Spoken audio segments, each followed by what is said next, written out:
About 5 years back, I was sitting in a big investment bank, and I tried to do something called lunch and learn. And the topic was ESG. A grand total of 5 people showed up, and largely for lunch, I would imagine. But today, when we talk about these 3 letters, ESG, I would say that there is not a single industry that is not impacted by these words. And I think in the history or the journey of ESG, in some sense, is the journey of mankind itself, or journey of money. So when we talk about money, we know that it fundamentally serves the 3 purposes: store of value, unit of accounting, medium of exchange. But somewhere on the way, we came to a conclusion that hoarding money itself is good, right? It no longer serves those 3 purposes. I think now we are at a cusp of society where we are actually thinking how we can use this money for the betterment of society, not just holding it, but using it for the betterment of society. And technology very much plays a part of that. Now, I think now technology is mature enough where you can actually put money in a way that it's equitable. So capitalism is the best way to generate wealth, but not necessarily to distribute wealth. So how do you put consciousness back into capitalism? How do you put purpose back into finance? So with that, my first question to you, Neil. So you want to introduce everybody? Sure. So I have Neil with me here. He is the chairman of Singapore Indian Chamber of Commerce. Then I have Gautam here, who is the CEO and founder of Pinbox. Amita, who is the Chief Sustainability Officer, and finally Prof. Tim White, who is the Vice President of NTU. So Neil, the first question to you. So you are the President of Singapore Indian Chamber of Commerce. Where do you see these 2 countries collaborating as far as ESG is concerned? I think Singapore and India have a lot to work in common. First and foremost, if you look at just disclosure. So as you may know, many exchanges, including the SGX, is going to come up with mandatory rules for disclosure on climate. And I think that has led to a mini industry of fintech and data providers who are scrambling to put the right system together. And SGX is not the only exchange. There are numerous other exchanges. I think with the expertise that we have in India, combined with a growing need, I think there's clearly work to be done between Singapore and India in that sphere in terms of just developing the disclosure infrastructure. The second one, in my view, is in the world of carbon taxes. Now, Singapore has a carbon tax, so do many other countries, so do many blocs like the EU. Now, the idea behind carbon tax is to create the right incentives to have clean energy and, in a way, disincentives for products and services that do not meet those standards. India does not have a carbon tax. Many other countries in Asia don't have a carbon tax. But there are blocs like the EU that are effective later this year, 1st October. If you want to sell into the EU, you need to either have a carbon tax regime yourself or need to improvise or find a way to make sure that there is some kind of penalty that is paid to sell into the EU. As of today, it feels that they intend to stick to the 1st October date. So I think Singapore certainly has the intellectual property or a thought process that would be useful for countries, other countries in Asia, but specifically India, in developing a framework that can meet the EU requirements as well as other blocs. And last but not the least, President Biden, in his US Inflation Reduction Act, has given significant incentives, market-based incentives, to create new products, new services to enhance the ESG framework. Now, that is very US-centric and is more to bring business into the US, but from an India and a Singapore standpoint, it's important to work together to move forward and see how we can compete in that area as a team rather than in a dysfunctional each country for itself way. Yeah. So thank you for that, and I'll come back to the carbon tax. It's one of my favorite questions. I'll come back to you on that. But moving on to you, Gautam, and you told me not to mention this, but nonetheless, I will take the liberty now that I'm in the driver's seat to mention this. Gautam started his career as an actor. He acted in a very famous series called Fauji alongside Shah Rukh Khan. So, and then from his real life, he became a real Fauji, where he was actually fighting inequality, fighting a debt trap through innovation in pension. So 50 years back, Muhammad Yunus of the Grameen Bank, he basically came up with this concept of Grameen Bank, where microfinance, lending it to the poorest of the poor and seeing if that works. And that proof of concept really took off. He got the Nobel Prize for that. So as far as credit is concerned, we have made some progress. Banking, we have made some progress.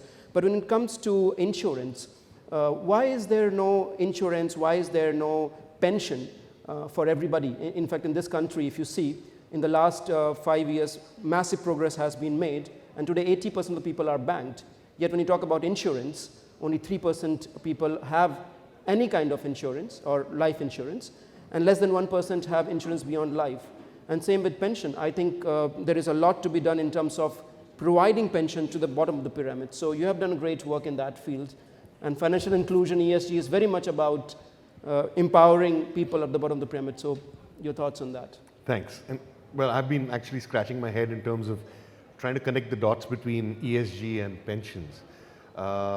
So I think pension inclusion or micro pensions, which is what we do, is, I think we are where Professor Yunus was 50 years ago. So 50 years ago, it seemed to be a mad idea. You know, I mean, how do we give out small loans to people and how do we collect payments back? Today, I think the situation, we are much luckier. So mad ideas even have a better chance of succeeding purely because of, let's say, the DFS or the digital ecosystem and infrastructure that has been built. If you look at India, for instance, and to your question as to why do we have such a large pension coverage gap, the answer is actually very simple. Pensions traditionally is a benefit that accrues as a result of an employment contract, right? So if I'm a civil servant or I'm working with the Tatas, I have a contract with an employer, and when I retire, I get a pension. Now, unfortunately, 90% of India does not have an employer. You know, the farmers and street vendors and Uber drivers and others, they don't have an employer, therefore they don't have an employment contract, and therefore they will not get a pension benefit for 20, 25, 30 years of their lives when they're old. Now, in terms of scale, I mean, out of, say, 500 million people in the workforce in India, more than 400 million people are now marching towards old age with nearly zero savings in their pockets. And somehow it doesn't occur to everyday people because they're battling so many current issues that we should save for old age. So you're saving for children, you're saving for very other things. But today we find that children are really emerging as a really suboptimal portfolio for a 30-year retirement. I mean, you know, they're just not going to be around. So what we do is, what we look at is how can we leverage the DFS ecosystem that has been created with, you know, through a PPP between the Government of India, regulators like RBI and private institutions to create, let's say, Aadhaar for eKYC or use UPI for making it easy and simple for somebody in a village to start saving for old age. Now, if we can do this at scale in a country like India, I mean, currently we have two options. One is we wait for 2050, and by the way, this problem is as big and as grim as climate change, because 30 years later, you'll end up with 1.7 billion people just between Asia, Africa, and Latin America who will be old and will not be getting a pension. At that time, the old age poverty crisis will probably be the primary reason for a jump in poverty levels worldwide. Sure. But if you flip this around and say, okay, you know, I mean, it's going to cost us $50 trillion to pay a tax-funded pension, which, you know, we can't afford. So what if we were to motivate, let's say, Parvati Ben sitting in a village in Orissa or in Gujarat? Can we create a mechanism by which she can start saving small amounts for her retirement while she's still young? And the good thing is that we are talking about a young population. So if we can do this, three things happen. One, Parvati Ben's chances of being non-poor diminish because her savings could then be managed by, you know, an ICICI or an SBI or somebody securely. They can be managed, they can grow over a period of time. She could be non-poor when she's old.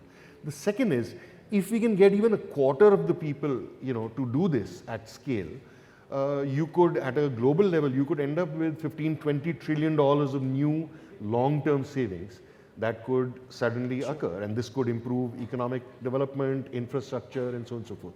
So it could improve Parvati Ben's life in other ways as well.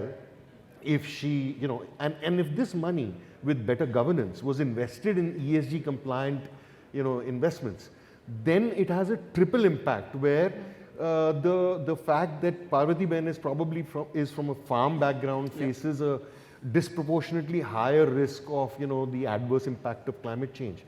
If this can be done, then it can improve her ability to, to not fall prey to the ill effects of climate change. So I think pensions clearly is a very big issue. It needs to be solved for today. And good thing is that countries like India are already doing this. We're working now in 6 countries between Asia, Latin America, and Africa. And we're seeing this succeeding. We're seeing this succeeding in Rwanda, India, and many other countries. Yeah. I think you raised an important point about multiplier effect. So we talk about multiplier effect in banking, but you talked about the multiplier effect from pension funds itself. There is a multiplier effect that probably gets understated. And Amita, moving on to you. So similar to his question that I asked him about financial inclusion, I was having this discussion with Piyush Gupta of DBS Bank, and he mentioned something which struck me, that typically you retire at the age of 60, and for my generation, I live in Singapore, the life expectancy for male is about 95, so I will live until 95. That means I'm going to live 35 years beyond my retirement, and assuming that I started my career at 25, so I have 35 years to work, and I better have saved enough in those 35 years to make sure that I can live comfortably in the next 35 years. So that involves pension, that involves insurance. So again, the same question to you, that why have we not able to penetrate insurance in the way we should? Because all your saving, all your banking will crumple if one of the two happens. If you have a life condition which requires medical attention, or if there is a condition where suddenly the breadwinner is no more. Yeah. So your thoughts on that? Yeah, thank you. Thank you, Rahul. And first of all, can you hear me? All right? We can pass you the microphone, actually. That's better. Okay. Yeah, can you hear me now? Okay. So first of all, I just want to say thank you so much for the opportunity to be here, to NTU, to Rahul, yourself, Preeti, Professor, and the people who are here from NTU. Thank you so much. This is special to me that I'm here because I live in Singapore, actually. I have lived there for the last, since 2011, but I'm from India. So both the countries are very special, and it's great to be here at this event, which is a precursor to hackathon. We need innovation, we need partnerships in order to solve the hairy environmental social problems, and I just hope that we get some great creative solutions for that to drive positive impact at scale.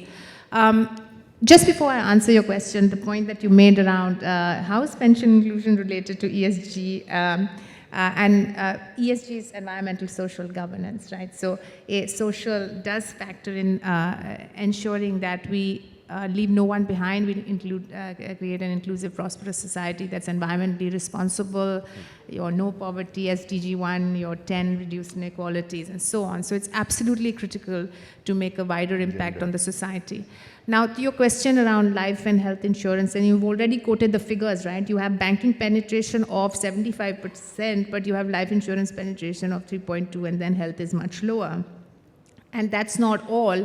There is a double whammy. You have a 91% protection gap, which means that not only, even those people who have protection, they don't have adequate protection. The protection gap is the difference between the resources that a family will need, say, for instance, mortgage or children's education, versus what they will have in case of an unfortunate event to maintain the same level of standard of living. So you have protection gap. And the third whammy is that, especially in India, the insurance is clustered around the middle class, and it's available to the more affluent. So the low income and the more marginalized, are underinsured and underserved. And that is debilitating for a society and a nation, right? I mean, you talk about banking. Banking is important for the economic development of a country. Without health and life insurance, that can create financial instability. It can actually impact social safety nets. It can increase the healthcare cost burden for a society, and it can result in instability from an economic perspective. So it's critical to address the protection gap. I work for AIA. AIA is the largest pan-Asian life and health insurer with presence in 18 markets. In India, we have a joint venture with the most trusted name, Tata's. Our purpose, AIA's purpose, is about helping people live healthier, longer, better lives. And what is a best kept secret, according to me, AIA is actually the largest life insurer in the world by market capitalization in 2022. Now, with the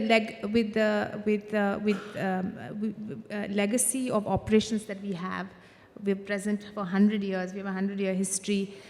With the scale, 25,000 employees, hundreds and thousands of partners, and with the influence, with a $250 billion book from an investment perspective, majority of that invested in Asia, we believe we really have the incredible opportunity and responsibility to contribute to the social, economic, and sustainable development of Asia and address the protection gap. So what are we doing? We declared a goal in 2021 of helping 1 billion people by 2030 to help them live healthier, longer, better lives in line with our purpose. That's about improving their physical health, mental health, environmental health while championing financial inclusion. And to just give you a specific example, I mean, I can keep talking about it, but just to give you a specific example from Tata AIA, what does that mean from a product perspective? Why are we not penetrated enough? We've got to have the right kind of products, Rahul, the simple products. It's a marketing 101, right? You have to have distribution, so we are partnering with the government for post offices and community service centers and reaching 450,000 and 150,000 respectively, the rural households through the simple products. You need to make sure that the communication is in vernacular language, that you are able to build a certain trust level, which you would know very well because you're actually in the weeds of how you do the pension inclusion. And also, from an insurance perspective, we have to provide investment-linked products because that's what people are wanting as well. So, making progress, more to do, and hackathons like what is planned, there's an opportunity to create solutions that can serve the underserved and the unserved. Sure. Thank you so much, Amita, for that insight. Moving on to you, Prof. Tim. I think what enables bankers, insurance guys, and industry to innovate some of these things is technology. I think technology is the pillar over which all these can be built. So you are an eminent scientist. You have spent your career as a material scientist. And today we look at the challenges that we have, right from carbon neutrality to efficient energy system, or biodegradable plastic. These are all, in some sense, innovations which bank upon material science innovation. So could you throw some light on what are the things that we can expect in the near future, the problems that science and technology could solve, which are very solvable now. These were big problems in the past, but now we are at the point where we actually have the technology to solve these problems. So where do you see technology going forward as far as ESG is concerned? Thank you, Rahul. And I'm sort of the outlier amongst my colleagues on the panel today, but I think we can tie things together quite nicely. I think it's always important to start from the basics. So what does a university do? A university is there to be a cauldron of ideas. It is there to allow debate. It's a place where you can generate new ideas and solutions. So we must always bear that in mind, and underpinning that are the young people in the university. So this has to be the driver for everything that we're doing when it comes to developing new materials and applying them to ESG. The other thing that needs to be said is that every university, every city, every country has a unique set of problems, but also a unique use of levers to find solutions to those. So if we think about NTU, of course, the primary goal of any university is to educate, but it has to do two other things as well. It has to innovate and it has to elevate. The innovation has to be in the real world. So the point was made on the previous panel, how does NTU manage to be so successful at innovation? The answer is actually quite simple. We partner extensively with companies.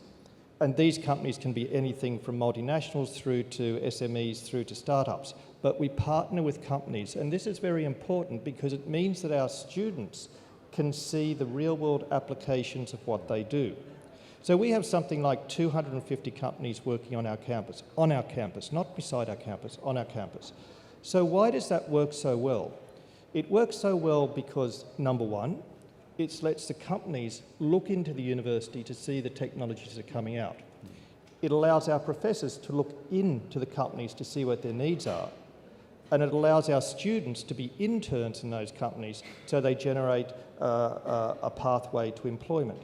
This is really important. Now, the second part of this equation, we now speak specifically about sustainability, energy technologies, water technologies and so forth. Why do those companies come to NTU? Again, there's a very simple answer to this. Some of you who are not in the university sector might not know this, but if you think about research-intensive universities in the tropics, you can probably count them on one hand. Very few. And so many of our partners in the ESG space are coming from temperate climates, North America, Europe, and so forth. Those technologies do not work in the tropics. And then that leads us to the point that was made before about the global south and how we need to work together more. I would love to see more and more efforts between Singapore, Africa, rest of Asia, Latin America, because we need solutions which are not the same solutions as in the global north. So this is very exciting for our students, and this means that we can come up with new and novel solutions which can then be exported outside of Singapore and around the world, and of course partnerships with India would be a very important part of that. So coming now to the specifics of material science, again, a historical perspective is useful here. Originally, materials were linear. You used to dig something out of the ground, you'd process it, you create a product, you throw it away. Completely linear process, and obviously that's not sustainable. So now we talk about circular economy. So we want to take the material, we want to use it, we want to extract some value, then we want to put that value back in. I think we have to ask a hard question. How successful has this been? And you're free to disagree with me, but I think the success to date has been limited. What proportion of plastics are actually getting recycled? Yeah. And when they do get recycled, is it economically driven or is it subsidised? There's a lot more that has to be done. So what? We started with linear, we have circular economy.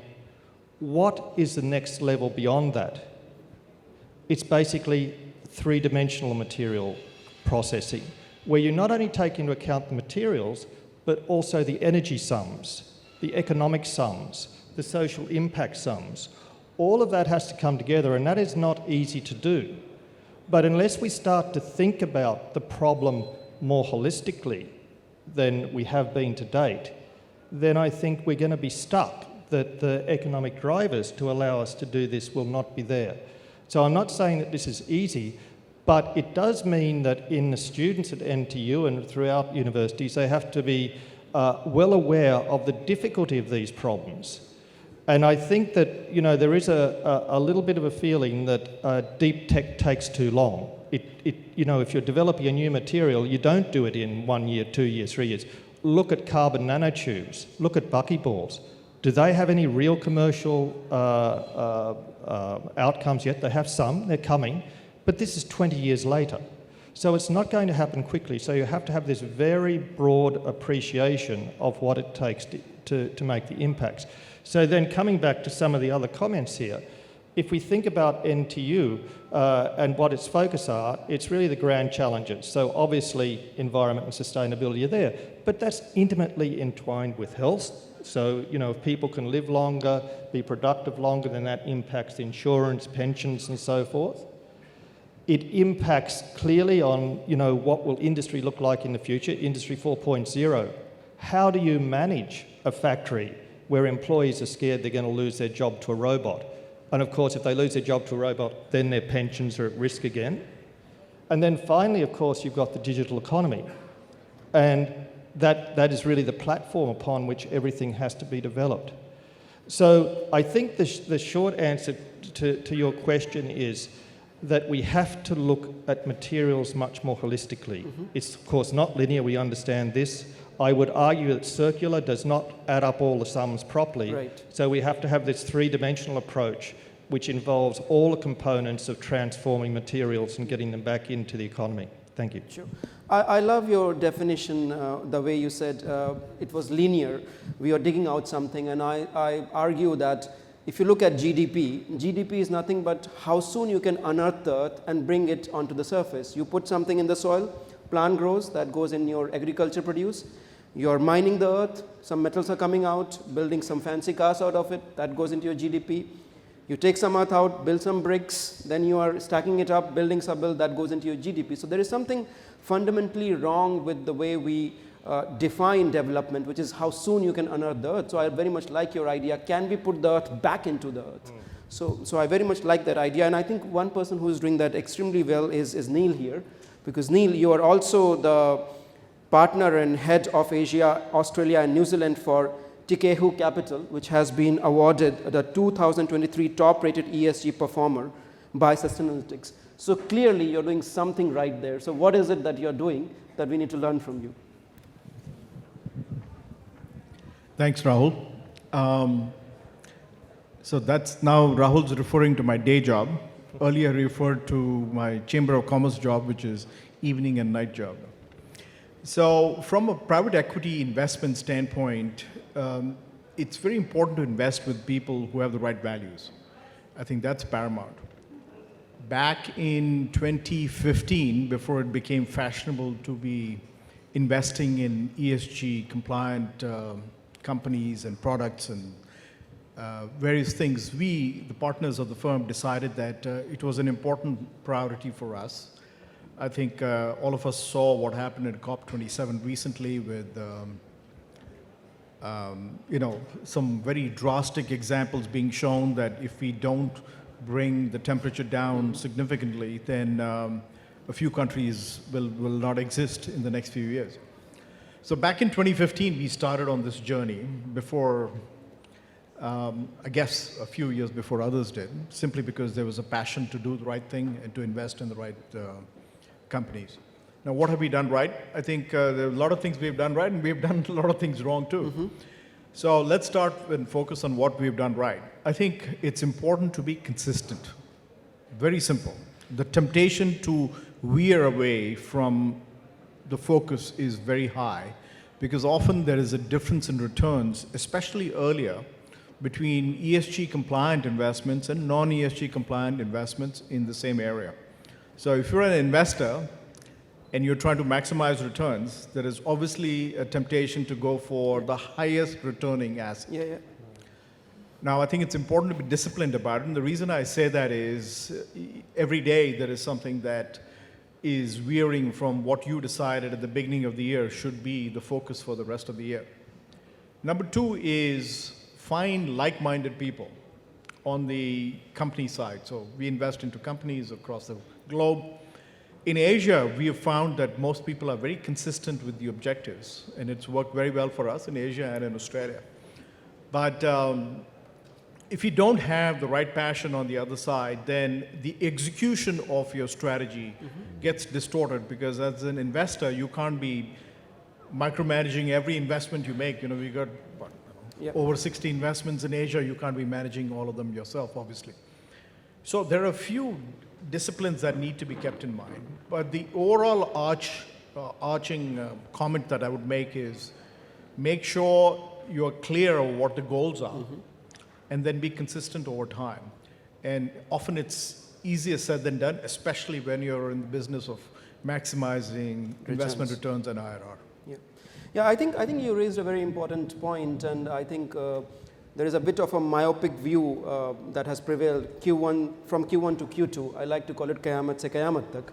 So that's the view that has been driving most of the thought, because managers are incentivized quarterly, right? So definitely that's one aspect that needs to be looked into. The other aspect you hinted at is compliance aspect, and Amita, my question is to you, because I was having this discussion with you, or you brought up this yesterday, that when there is an opportunity and there is a lack of guardianship, crime always happens. So regulators are actually trying to be that guardian. But because they are trying to be that guardian and trying to close in that gap of opportunity where you could be greenwashing and you could be doing the wrong things. So are we now going into a place where we are tick boxing? We are doing what I would say the right thing for the wrong reasons. And the example that I like to quote is, why do you wear a helmet? Do you wear it because you think it's for your safety? Or do you wear it because you're afraid of the ticket? So by central banks and by regulators bringing a lot of regulations which are forcing financial institutions and industries to be ESG compliant, are they doing it because they believe in it? Or are they just doing it because they're forced to do it? Yeah, thanks.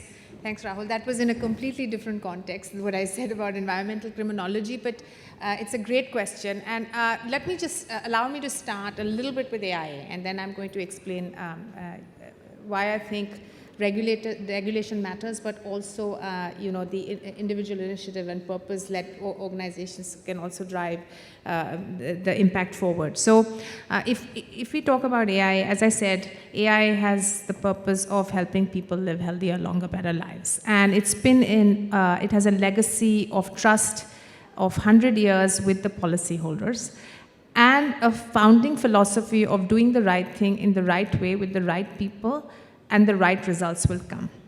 So are we doing ESG because of regulation? No, we're doing ESG because of, one, it's aligned to our philosophy, because we want to endure for the next 100 years, and secondly, because ESG is integral for us to future-proof our business, to deliver on our purpose, and to create long-term value for our stakeholders. Our stakeholders are our customers, our employees, our suppliers, our partners. And increasingly, they expect that a company is making profit for their shareholders, but also contributing to positive impact for the planet and for the society. You can't, companies in the long term, if we want to be successful, if a business wants to be successful, we've got to be able to attract and retain the best talent. You've got to have investors wanting to invest with you, employees who want to work for you. You need to have trusted relationship with your communities. And you need to have social license to operate. You need to build brand equity with your customers. And all of your stakeholders expect that you're going to take action on your most significant environmental, social governance impacts. So it's critical for us, and it's critical for businesses to endure that they take action on ESG. But regulation is very important. Complex environmental and social challenges require that everyone plays a part. You have communities, you have your civil society, you have governments, you have public sector, you've got private sector, you have multilateral entities. Everyone needs to play their part, and regulation is critically important. Let's take the example of the defining issue of our time, climate change. Mm-hmm. So climate change is the biggest risk to global economy, to human health. It's going to endanger lives. It's going to impact food security. It's going to impact water shortage, create biodiversity loss. We're talking about Asia. Asia is at the front line of climate crisis. It is most vulnerable region to climate crisis. 40% of the disasters last year were from Asia, lethal heat waves, flooding, drought, and most of them in Southeast Asia and in South Asia, where climate change is expected to impact 18% of GDP of Asia and 35% in India if no action is taken. So it's susceptible to climate catastrophe. But it is also a big contributor now.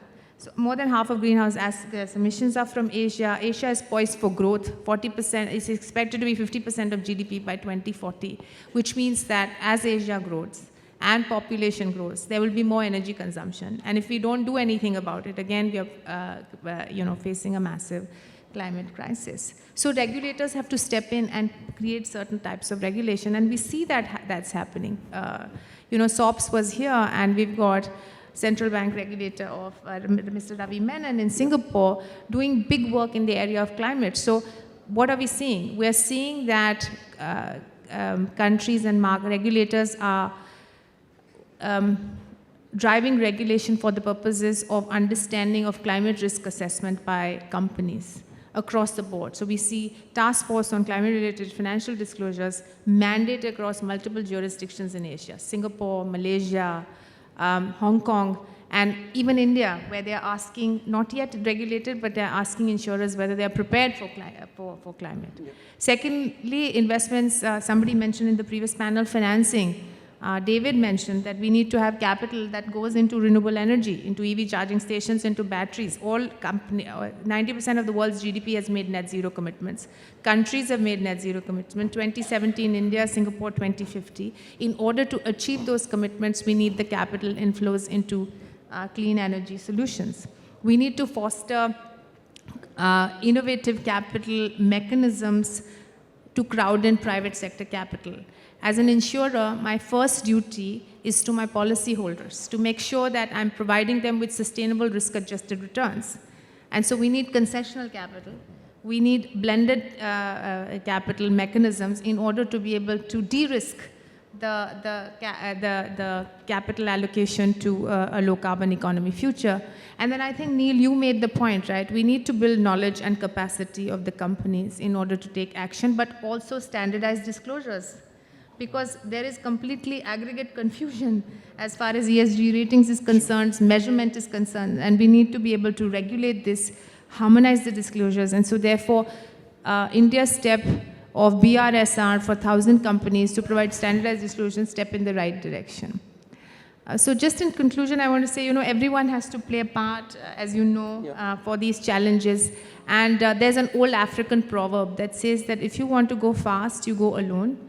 But if you want to go far, you go together. But I think in the case of ESG and sustainability, if you want to go far and you want to go fast, you go together. Yeah, so Can I just add one point to this? Sure. So I think what is happening is globally, we're seeing pension funds are the largest reservoir of long-term savings. Right? Yeah. I mean, the largest pool of assets are sitting with pension funds. So I think pension funds can play an extremely important role with better investment governance in forcing even investee companies to become more ESG compliant. Totally. I think the whole ESG revolution started with particularly the Norges and the Scandinavian. And now what we're seeing is that institutions like the OECD, for instance, are playing an important role, to your point, in creating benchmarks, which regulators now are sort of imbibing and saying, okay, if you're a pension fund in Kenya or in Chile or wherever, we expect your investment regulations or investment guidelines to reflect this reality of ESG compliance. And I think that's a big change. And as pension inclusion increases, as more and more people start saving for old age, you could end up with another $30–40 trillion of new savings in the next couple of decades, which again can flow towards, strengthening ESG compliance and better governance. Absolutely, but I will also, Amita mentioned about the African proverb, and there is this thing, it said that when India innovates, it innovates for the world, because we have a population base of 1.4 billion, which is almost the same population, slightly higher than the population of Africa.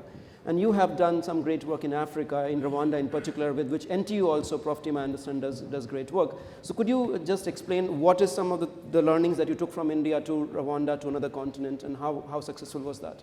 Thanks. So what we find is that, like India, a lot of other countries have started emulating looking at the India example on India Stack and building the DFS ecosystem, digital ecosystem with digital IDs, digital payments, and so on and so forth. So what we are doing is we've created, and we are coincidentally India and Singapore based. So what we've created is a globally replicable pension tech platform. So we are the only social pension tech worldwide, which provides technology and technical assistance to governments to launch national pension system kind of programs. So NPS in India was, our team worked with the Ministry of Finance in designing this program, which today has 40 million subscribers. We are still scratching the surface. I mean, we have a long way to go, but we already have 40 million subscribers and about $120 billion of new assets. We worked with the Rwandan government to launch a similar program based on, the India model, which today about 50% of Rwandan citizens are already saving voluntarily for old age and have generated about 55–60 billion francs of new savings. We're doing the same thing in Bangladesh, replicating the same model in Kenya. So I think to a certain extent, I find that there is a possibility of templatizing some of these solutions and being able to replicate them in developing countries, where both the supply side strengths exist and the demand side needs and challenges are also fairly similar. Yeah, so if you ever want an academic institution to write a case study on this, you know who to contact. No, in fact, we would love to talk to you, sir, about setting up, we're thinking of setting up an innovation hub or a lab where, exactly to your point, I think there can be so much more that can be done, which can be developed in countries like India and Singapore and then replicated in other jurisdictions. Prof. Tim, you would make a short comment to that? A short comment and also just an observation, maybe a slightly provocative observation as well. The first thing I'd like to say is that underpinning what NTU is doing in the ESG space is a $1 billion sustainability bond, which will mature in 2035, one century out, 2035, if we meet certain targets. And this is where my provocative question to my colleagues comes. When I listen to the issues around ESG investing, ESG regulation and so forth, and then you commented, Rahul, the problem of greenwashing and so forth. I mean, is this essentially a problem of education and marketing that, try as you might, a significant portion of the population will not believe that this is a good thing, that, what's driving what? Are the companies actually wanting to go out there and make the world a better place, or the companies dressing themselves up so that it looks like they want to make the world a better place? And that's a very crude way of putting it, and I accept that. But this is something I struggle with, and I don't know whether my colleagues have some comment to that. Is it a marketing problem and an issue of trying to convince people that this is the right way to do things, and more to the point, the only economically sustainable way to get change? Yeah. So I'll take a stab. So I think, the point that I made earlier is that there is now an expectation from your stakeholders that for the long-term success of the company, you have to not only make profit for the shareholders, but you need to be able to contribute to planet and society, and there is pressure on companies to show that. There is regulation that requires disclosure for that increasingly, and so on. And so there are obviously a lot of companies in the world that are purpose-led, and they want to do the right thing, and they want to be able to contribute to addressing their most significant environmental, social governance impacts. And also, I'd like to say that and for those companies that take it, that make ESG integral to their DNA, it becomes a competitive advantage over a period of time that they recognize. But because of this, it's just been the last 2 years that the sustainability landscape has become completely mainstream from nowhere. I mean, 3 years ago at the World Economic Forum, this wasn't even a topic or a side topic, but now it's become the mainstream topic. And so companies are trying to first demonstrate their credentials. There is a huge amount of reporting burden. There is a high level of regulation, and so they're scrambling perhaps to do the right thing, but also wanting to ensure that they don't get left behind or be perceived in the wrong way, and that's leading to greenwashing.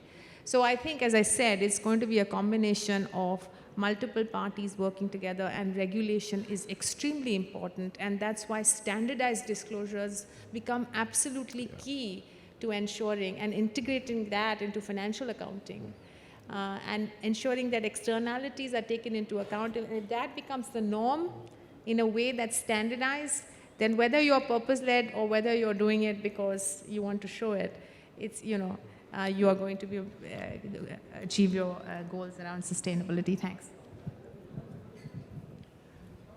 I think most companies now, certainly in the world today, in the last 2 years, as Amita mentioned, talk a very good game, meaning ESG is at the core, and they're passionate about ESG. You have consultants write everything for them. It's not what they say, it's what they do, which is super important. And running PE investments in the Asia Pacific region, for a fund, I have to tell you, every day you get told that they're very passionate and they're going to deliver, but a good percentage get tempted away, and that was my comment earlier, where on one side you're putting pressures to make sure you deliver on your financial goals, but also emphasize that you have numerous other stakeholders to cater to. For example, during COVID, most people's excuse for not looking at ESG was, well, I'm just trying to survive, so why should I even think about ESG right now? So I've had numerous conversations with portfolio companies in the last 6-9 months is, COVID is over, I think you need to go back to your commitments that you made earlier. So, it goes back to regulation, but it also goes back a little more than regulation. I think there has to be an overall acceptance that financial goals are not the only goals to meet. The shareholders are not the only stakeholders to satisfy, but you have an obligation to society as a whole and different stakeholders. To be frank, not everyone genuinely buys into that as of now. And while there has been a lot of, the needle has certainly moved, as Amita said, in the last 2 years in terms of talk, I don't think the action has completely followed. So I think it's in the execution that we need to really focus on in the years to come. So Neil, that's a brilliant point you're making, and so I write books as well on the sides when NTU allows me the time to do it. So in one of my books, it's titled An Atheist Gets the Gita. I talk about three karna shuddhi. Three karna is particle and shuddhi is cleanness. So it basically, there are three things. There is thought, there is words, and there is actions. So unless you have these three in sync and aligned, you're going nowhere. So where are we in the ESG revolution? I think there was a lot of thought leadership, as Amita was mentioning, in World Economic Forum and all on the sidelines. They would talk about these things. Suddenly it has become mainstream, it has become fashionable, everybody talks about it, but I think action is yet to come. So I hope that we will see more action in the ESG space in the coming forward. This hackathon is very much championing that. So I would like a very quick 30-second bite from all of you about, there are startups here, there are students here. What should they be doing in this hackathon which makes sure that ESG solutions are there that are needing to be addressed? So one message from each of you to the participants of the hackathon. Okay. Yeah, I'll pass. Yeah, you can start, sir.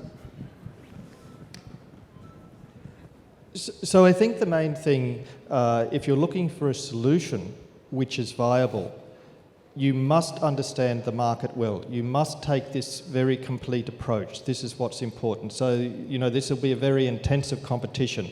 So what I think is, take advantage, the students in these groups, take advantage of the fact that you're coming from two perspectives, India and Singapore. This gives you some unique leverage, some unique understanding which other groups will not have. First of all, look what you're going to do, the problem you're going to solve, look at your perspective from each country, come up with a solution which will be across both of those. If you can integrate your thought in that way, then I think your chances of success are much, much higher. Yeah, great point. So I agree with you. I think that in order to come up with a successful solution, customer centricity or the stakeholder centricity is going to be absolutely key. And there are companies like ours, and I'm sure there are others who are trying, all of us, collectively, there are many challenges to solve. Financial inclusion has been mentioned many, many times here. If you're able to ensure customer centricity and come up with a real world solution for a complex challenge such as financial inclusion, then the chances of success are high. Thank you. I think I completely agree with you. And we've seen that happening in real life. So I think the good thing is that technology today can actually enable almost anything, right? I mean, I think the only thing that holds us back is really our imagination and, to your point, a clear understanding of the needs of the people for whom we are developing solutions. So if we can understand the needs and constraints better and we can open up our imagination, then I think technology perhaps is going to be the easiest part of the solution. That's what I think. Thank you. I agree with all what my panelists said. I'll just say one thing. Go big. The reason I'm saying is in the ESG space, it's relatively early days. And as you've seen in different sectors, if you go big early in a sector that has got a lot of bandwidth to go, then both economic and other success comes your way. Yeah. So thank you so much, Prof. Tim, Amita, Gautam, and Neil for that excellent panel. This is Rahul Singh. I'm the Assistant Director at NTU, and it has been a wonderful to share a panel with you all. I hope that students and startups who are listening, they take away something from the message that you gave.